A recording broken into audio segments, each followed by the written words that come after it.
Okay guys, welcome back to the layout. I've gotten numerous requests to do various different F units, from F7s to F59s and everything in between. And I really haven't had any on the layout to work on, but somebody did send me an F7 to work on, so we're going to do the install on that, as well as some lighting effects. We'll put the headlight in, Mars light, and probably even a little rotary yellow light on top, or a beacon light on top. So what we have here today is an Athearn blue box kit, F7, and I borrowed a windshield. I forget what I got this from. I borrowed a windshield. I'm probably going to try to put in there. For the mobile and sound decoder, normal, we're using Digitrax products. This is the SDH164D mobile and sound decoder. And for the lights, I stopped at the local Radio Shack and I got some 5mm white LEDs, as well as some 680 ohm half-watt resistors. And I apologize, in my previous videos I kept calling them 640 ohm for some reason, but they are in fact 680 ohm. You can use quarter-watt resistors. They are actually what's recommended. Half-watt is what we had at the Radio Shack and they worked just fine, so I did that. And then last, I'm going to use a Soundtrax Mega Bass speaker. It's a little chewed up here. It's being recycled from another unit where I had to shave this down a little bit to make it fit into a particular unit, but it'll work fine in this unit, and I'm sure it'll make it sound pretty good. So I'm probably going to fly through the install. I've done a few of these so far and just kind of focus on the lighting again like I did with the last video, and we'll see how it turns out.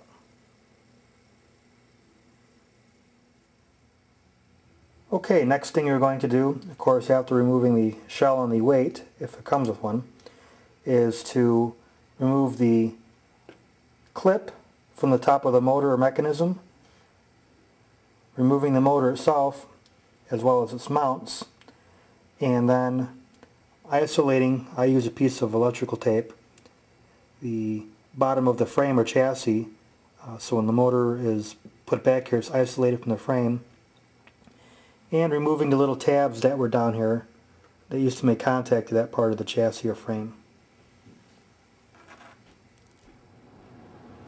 Okay, to start with the wiring, gray on the bottom, orange on the top, red to one of the posts with a red jumper to go to the other post, and you do that so you get positive pickup from both trucks instead of just one truck.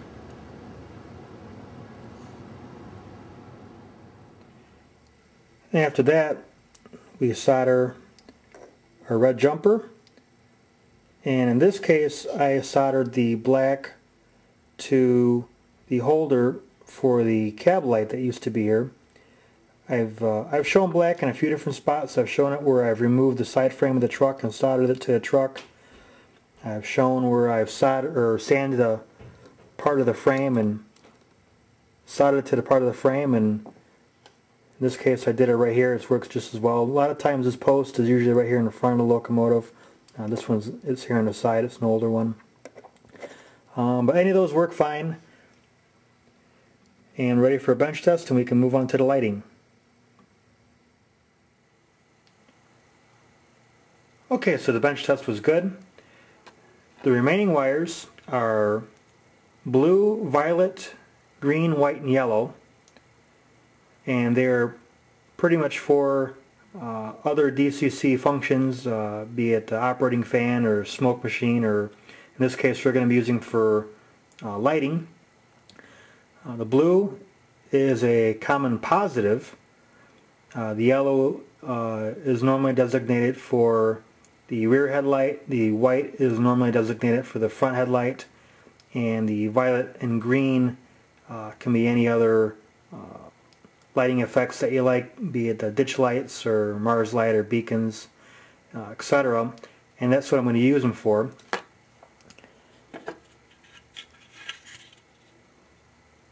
Just set that there. We're going to have a headlight here.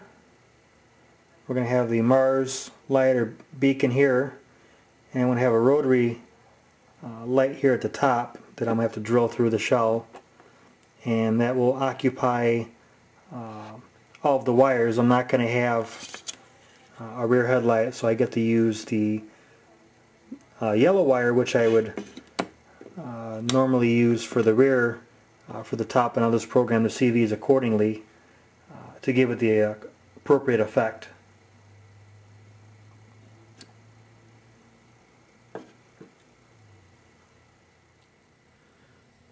Okay, so what I've done is I've installed 3 LEDs and 3 resistors. Again, they are the 680 ohm half-watt resistors, and the different color wires were white for the front headlight, yellow, which is normally the reverse headlight, but that's going to be my rotary light on the top, and green for the oscillating Mars light, also that's going to be in the front of the locomotive. You can use whatever wire you like. You can program different CVs to make the different color wires operate how you want them to. I've also put a sleeve of heat shrink wrap to go over the resistor and at least one of the leads of the LED. And the only thing to do next is to take the blue wire, which is again the where is it at? There it is. The common positive, and splice into it and basically wire in or jump one to each of the other sides of each LED to give it power. Then we can put it together and start programming.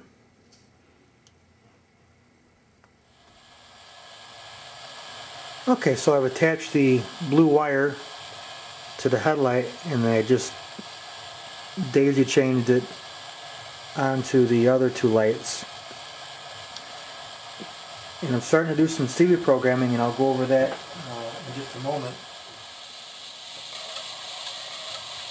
The only thing I had to do was take a 3/16 drill bit and just bore this out a little bit on the top and bottom. Didn't need much, just so the LED will fit in there snug. And the windshield I mentioned earlier, I'm going to place them there. If the LEDs are lighting up the cab area, I will blacken out these windows, and then when I install the windshield in here, you won't see the LEDs light through the cab.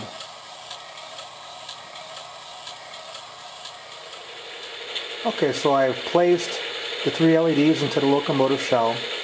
The top one that you can see now is going to be the rotary beacon at the top of the locomotive. That can be turned on and off with F0. Right now the locomotive is in reverse. If I put it in the forward position, I get the headlight and I get the Mars light and a nose. This is what I've seen prototypically for Chicago Northwestern, as well as many others, with the headlight being in the bottom position and the Mars light being on top. If you wanted to flip-flop those for your own personal layout, there's nothing wrong with that. I'm also going to take that windshield and put some black paint or blacken it out with some electrical tape, and I'll place that in here so you don't see the yellow beacon through the windshield. You just see on the top of the locomotive. I know that there are more realistic looking beacons out there for sale. The owner was happy with just a simple LED like that. It seemed to work out pretty good.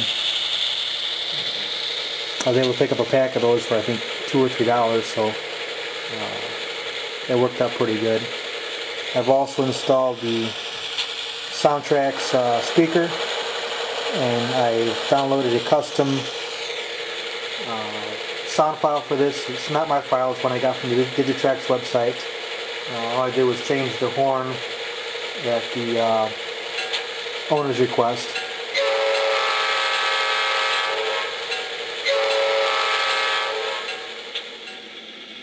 Okay, so here's what the almost finished product is going to look like. We have the speaker and capacitor and wires. We have the light wires, or FX3 wires, and we have the mobile wires. And hopefully, if I measure correctly, I should be able to band these up a little bit, put the shell, and be ready to go.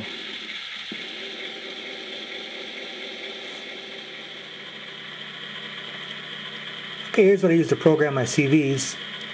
CV49 controls my headlight, and that I didn't do anything with. On is on, off is off, directional value, you know, on, forward, off if it's going reverse. CV50, which is normally the reverse headlight, but I'm using it up here, is at a value of 38, and that's the simulated strobe, and it's on at all times unless F0 is off. And the Mars light, I'm not sure how well the camera's picking it up there, that is CV51, and that's simply at a value of 2. It goes on with the headlight and goes off with the headlight.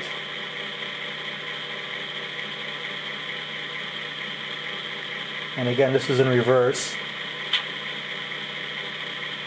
and forward.